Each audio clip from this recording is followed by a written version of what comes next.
Hello everyone, welcome to Guidely. कैसे हैं आप सब? आई होप आप लोग बहुत अच्छे होंगे और जैब एग्जाम्स की प्रिपरेशंस भी अच्छे से कर रहे होंगे।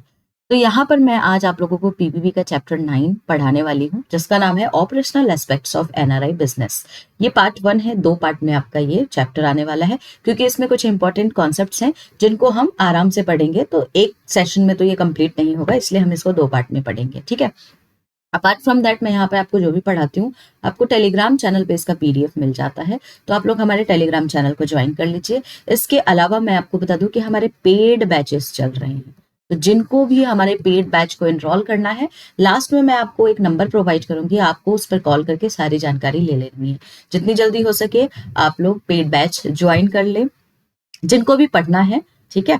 तो चलिए आगे चलते हैं और हम इसमें चैप्टर 9 में 2 इंपॉर्टेंट कॉन्सेप्ट को पढ़ेंगे। पहला है हमारा एनआरई अकाउंट और दूसरा होगा हमारा एनआरओ अकाउंट। तो हम इन दोनों के बारे में पढ़ेंगे कि कौन इसको ओपन कराता है, ठीक है, दोनों के बीच डिफरेंस क्या है, क्या क्या लिमिटेशंस है इस अकाउंट में, सारी चीजें हम इस वीडियो में ही पढ़ेंगे, ठीक है। तो सबसे पहले हम पढ़ लेते हैं एनआरई अकाउंट के बारे में। तो एनआरई अकाउंट क्या होता है, एग्जाम्पल से इसको समझिए। तो सबसे पहला सवाल ये आता है कि जो एनआरई का फुल फॉर्म क्या होता है। तो नॉन रेसिडेंट एक्सटर्नल अकाउंट किसके द्वारा ओपन किया जाता है? तो एनआरआई पर्सन्स होंगे, यानी नॉन रेसिडेंट इंडियंस या पर्सन ऑफ इंडियन ओरिजिन। तो एनआरआई या पीआईओ एनआरई अकाउंट्स को ओपन कराते हैं। तो अब इसमें किस तरीके का पैसा आता है, क्या होता है, तो एग्जाम्पल से इसको समझिए। एक पर्सन है जिनका नाम है राम। राम जॉब करते हैं यूएसए में, ठीक है, यूएसए में जॉब करते हैं, सैलरी वहां पे आती है। अब राम चाहते हैं कि जो भी ये पैसा कमा रहे हैं वो इंडिया में, इनके पेरेंट्स होंगे, अपने फैमिली को हेल्प करने के लिए वो चाहते हैं कि इंडिया में कुछ पैसा वो भेजना चाहते हैं। तो वो कैसे भेज सकते हैं पैसा? तो इसके लिए राम को क्या करना पड़ेगा, एक एनआरई अकाउंट इंडिया में ओपन कराना पड़ेगा, नॉन रेसिडेंट एक्सटर्नल अकाउंट, जिसमें वो अपने यूएसए में जो भी पैसे कमा रहे हैं वो एनआरई अकाउंट में ट्रांसफर कर देंगे। अब ये जो एनआरई अकाउंट होता है, इसमें पैसे किस फॉर्म में मेंटेन किए जाते हैं? तो ये इंडियन रुपीज में होता है। इंडिया में अकाउंट है तो इंडियन रुपीज में इसमें पैसे जो है मेंटेन करके रखे जाते हैं। ओके, अब ये जो एनआरई अकाउंट में राम ने पैसे डाले हैं, ये बिल्कुल टैक्स फ्री होता है, इस पे कोई भी टैक्स नहीं लगता है।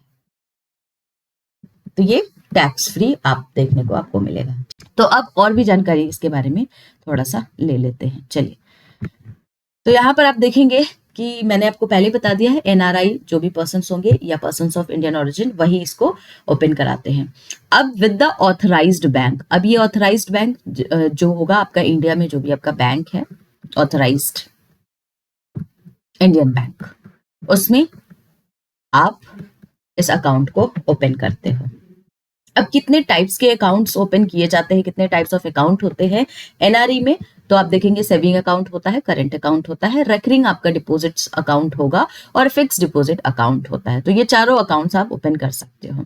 अब यहाँ पर सवाल आता है ज्वाइंट अकाउंट के बारे में। तो क्या ज्वाइंट अकाउंट्स भी अलाउ होता है एनआरई अकाउंट में? तो बिल्कुल ज्वाइंट अकाउंट यहाँ पर अलाउ होता है।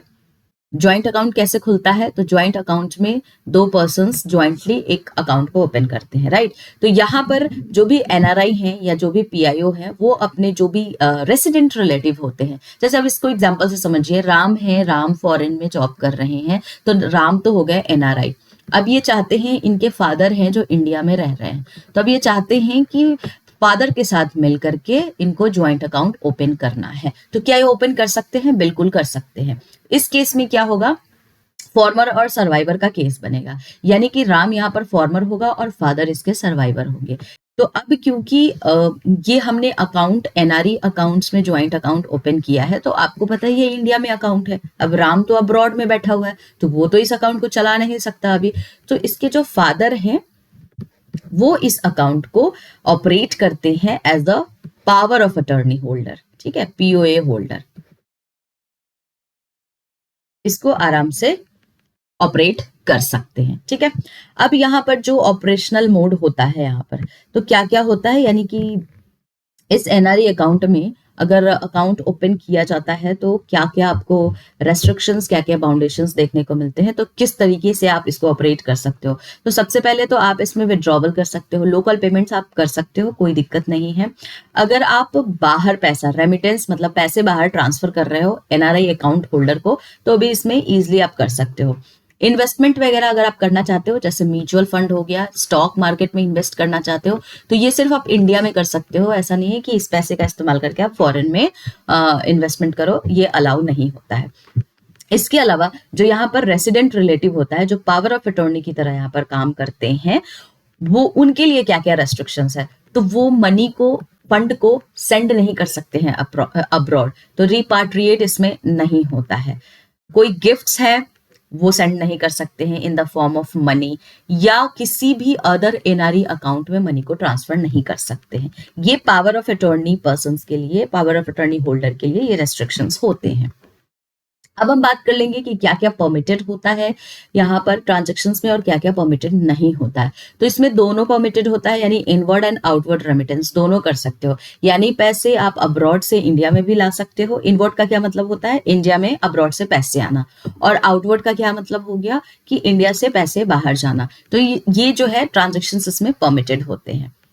तो इसमें किस तरीके के मनी को हम मेंटेन कर सकते हैं, या किस तरीके का मनी यहाँ पर आ सकता है, तो क्रेडिट इसको बोलते हैं। तो आप जैसे यहाँ पर फॉरेन से पैसे आ रहे हैं वो आ सकता है, जो भी इंटरेस्ट आप डिपॉजिट पे अर्न कर रहे हो वो भी आपका इसी एनआरई अकाउंट में क्रेडिट होगा। कोई रिफंड आपको प्रॉपर्टी डील से मिलता है वो भी आपको एनआरई अकाउंट में ही आएगा। जैसे मान लीजिए राम ने यूएसए में सोचा कि एक उसको प्रॉपर्टी खरीदनी है, ठीक है, तो उसने एनआरई अकाउंट से अपने पैसे सेंड किए इस पर्टिकुलर प्रॉपर्टी डीलर को। हो सकता है बाद में ये कैंसिल हो गया हो, तो अगर ये कैंसिल हुआ है तो उस प्रॉपर्टी का जो भी पैसा उन्होंने प्रॉपर्टी डीलर को सेंड किया था वो रिफंड किस में आएगा, एनआरई अकाउंट में आ सकता है। आप उसको इसमें क्रेडिट करा सकते हो। डेबिट्स क्या क्या हो सकता है, तो लोकल आप डिसबर्समेंट कर सकते हो, आउटसाइड इंडिया आप मनी ट्रांसफर कर सकते हो टू द अदर एनआरई और एफसीएनआर अकाउंट्स, ठीक है। तो ये सारे आपको यहाँ पर परमिशंस होते हैं। अब यहाँ पर फिक्स डिपॉजिट भी, क्योंकि हमने बोला था कि एनआरई अकाउंट्स में एफडी अकाउंट भी होता है, तो जो आप यहाँ पर फिक्स डिपॉजिट अकाउंट्स ओपन कराते हो तो उसका मिनिमम टेन्योर क्या होता है, तो 1 साल का ही इसका मिनिमम टेन्योर होता है। अब क्या क्या यहाँ पर इंटरेस्ट मिलता है डिपॉजिट्स में, क्योंकि अगर हम नॉर्मल सेविंग अकाउंट इंडिया में ओपन कराते हैं तो हमको इंटरेस्ट वगैरह मिलता है। तो अगर हमने एनआरई अकाउंट ओपन कराया है तो क्या कोई इंटरेस्ट मिलेगा यहाँ पे, तो बिल्कुल यहाँ पर सेविंग इंटरेस्ट आपको मिलता है। जैसे इंडिया में normal saving interest rate provide किया जाता है कस्टमर्स को, वैसे ही एनआरई में भी होता है। टर्म डिपॉजिट्स के केस में डिपेंड करता है कि कितना अमाउंट आप डिपॉजिट करा रहे हैं और कितने टेन्योर के लिए आप उस पैसे को रख रहे हो।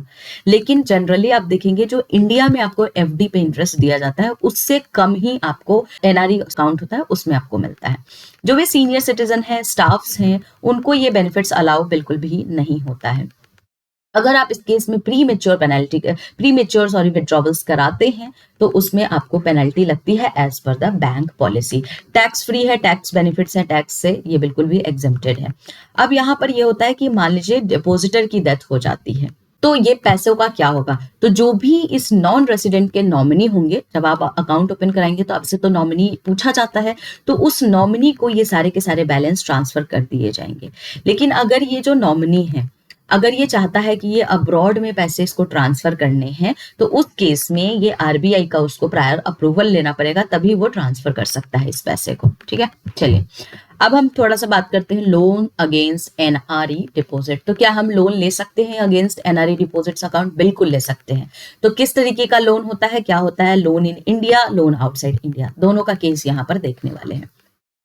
तो एलिजिबल कौन होता है इसमें, तो आपका जो भी अकाउंट होल्डर होगा या जो थर्ड पार्टी होंगे इंडिया में, ठीक है, वो एलिजिबल होते हैं। लोन अमाउंट की इसमें कोई भी मैक्सिमम लिमिट आपको देखने को नहीं मिलती है, आप ले सकते हो as per the bank terms and conditions, ठीक है।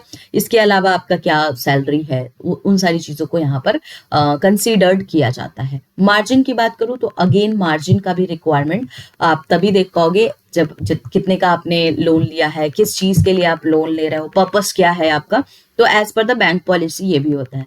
रेस्ट्रिक्शंस की बात करूं तो इस लोन अमाउंट को आप आउटसाइड इंडिया नहीं भेज सकते, तो ये रिपाट्रिएटेड नहीं होता है। अब एलिजिबल पर्पस की बात करूं तो आप सिर्फ जेन्युइन पर्पस के लिए ले सकते हो, यानी कि अगर कोई पर्सनल यूज है आपका, कोई बिजनेस एक्टिविटीज के लिए आप लेना चाहते हो तो आप इसमें लोन ले सकते हो, ठीक है।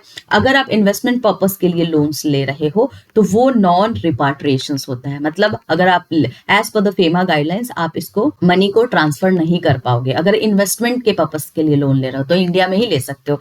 अब कोई हाउस वगैरह, फ्लैट्स वगैरह खरीदना है, उस केस में भी आप लोन ले सकते हो। तो प्रोहिबिटेड क्या है, तो जो भी आप ये लोन लेते हो ना, वो रीलेंडिंग के लिए नहीं है। रीलेंडिंग का यहाँ पे मतलब होता है कि इसका आप यूज नहीं कर सकते हैं किसी और को लोन देने के लिए। इसके अलावा ना तो आप बाई कर सकते हो एग्रीकल्चर या प्लांटेशन एक्टिविटीज के लिए कुछ भी, और ना ही आप इसका इन्वेस्टमेंट जैसे रियल स्टेट वगैरह में, अगर आपका बिजनेस है तो उसमें भी आप इस पैसे का इन्वेस्टमेंट नहीं कर सकते हो। अब रीपेमेंट कैसे किया जाता है, तो ऑफकोर्स इसका रीपेमेंट जो है आपके एनआरई डिपॉजिट से एडजस्ट किया जाता है। अब थोड़ी सी बात कर लेते हैं लोन आउटसाइड इंडिया।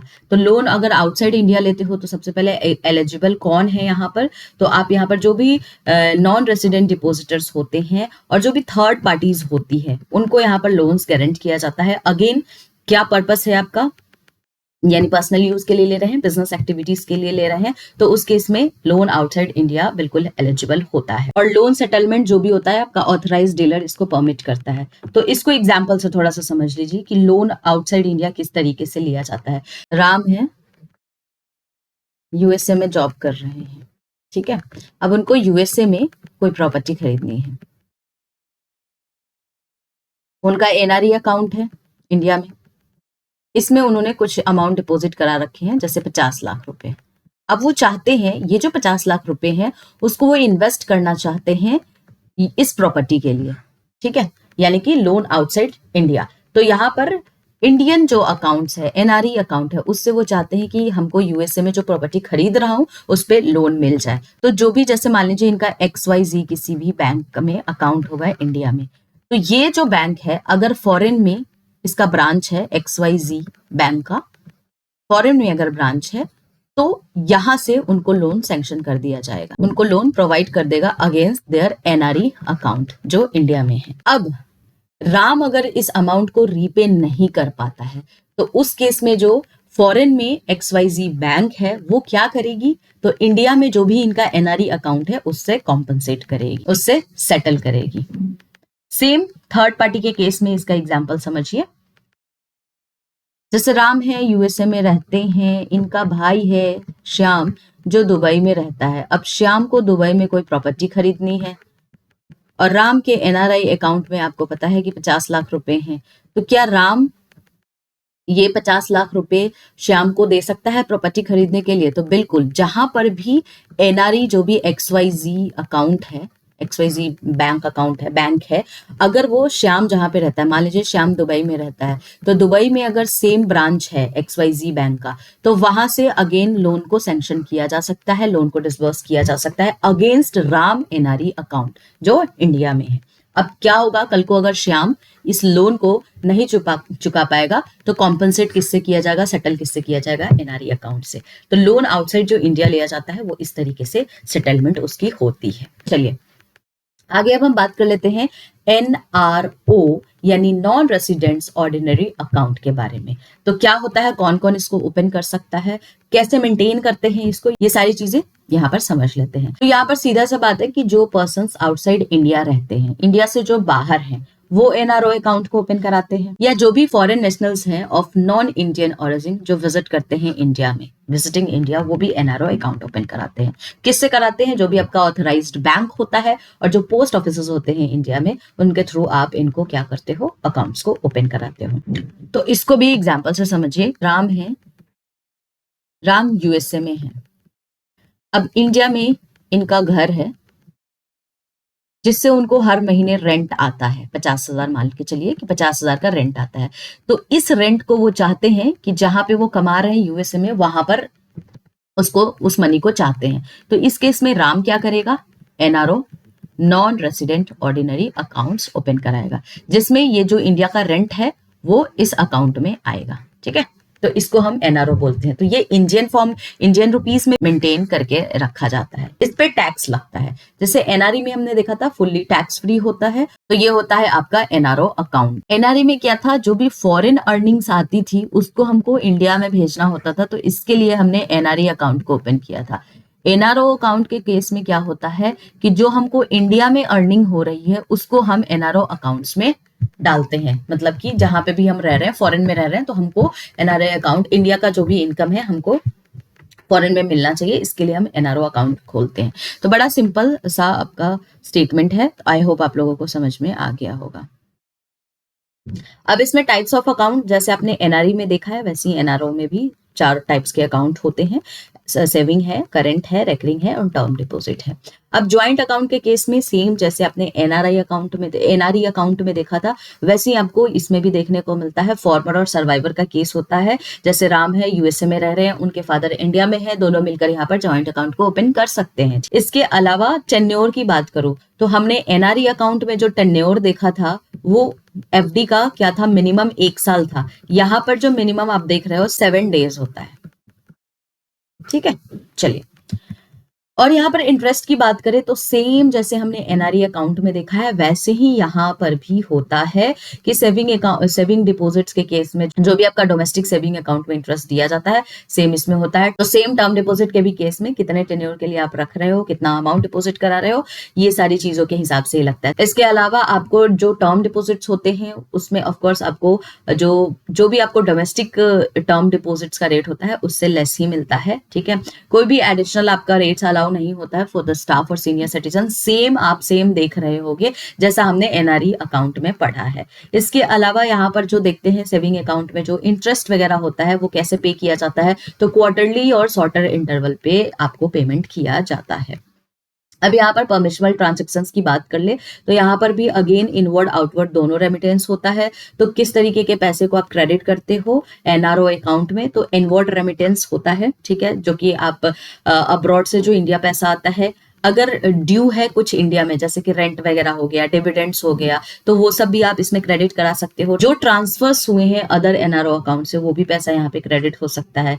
कोई रुपीस के फॉर्म में गिफ्ट्स मिल रहा है तो अगेन वो एलआरएस के लिमिट के हिसाब से होगा कि क्या आपका एलआरएस लिमिट है, तो वो भी अकाउंट एनआरओ अकाउंट में गिफ्ट्स वाले जो पैसे होते हैं उसको भी क्रेडिट किया जाता है। डेबिट की बात करें, लोकल पेमेंट्स कर सकते हो, ट्रांसफरेबल है टू द एनआरओ अकाउंट। ठीक है, आप यहाँ पर जो है रेमिटेंस कर सकते हो, यानी कि अदर अब्रॉड वगैरह में मनी ट्रांसफर कर सकते हो, लेकिन साल में यूएसडी 1 मिलियन का आपको लिमिट होता है। तो 1 मिलियन से ज्यादा आप साल में ट्रांसफर नहीं कर सकते हो। ठीक है, अब लोन्स की बात करें तो बिल्कुल यहाँ पर परमिटेड होता है लोन्स, जैसे हमने एनआरई अकाउंट में देखा है। अगेन यहाँ पर भी रेस्ट्रिक्शंस आपको देखने को मिलेगा कि आप जो है रीलेंडिंग नहीं कर सकते, कोई एग्रीकल्चर प्लांटेशंस यूज नहीं कर सकते, रियल स्टेट में इसका इन्वेस्टमेंट नहीं कर सकते हैं। अब कोई पर्सन है जो रिटर्न आ रहा है इंडिया, ठीक है, जब बाहर गया तो एनआरआई था, वो नॉन रेसिडेंट इंडियन था, अब वो वापस इंडिया में आ रहा है तो उसने एक एनआरओ अकाउंट जो ओपन कराया था, तो क्या उसको कन्वर्ट कर दिया जाएगा रेसिडेंट अकाउंट में? तो बिल्कुल, जब वो इंडिया वापस आ जाएगा तो उस एनआरओ अकाउंट को रेसिडेंट अकाउंट्स में कन्वर्ट कर दिया जाएगा।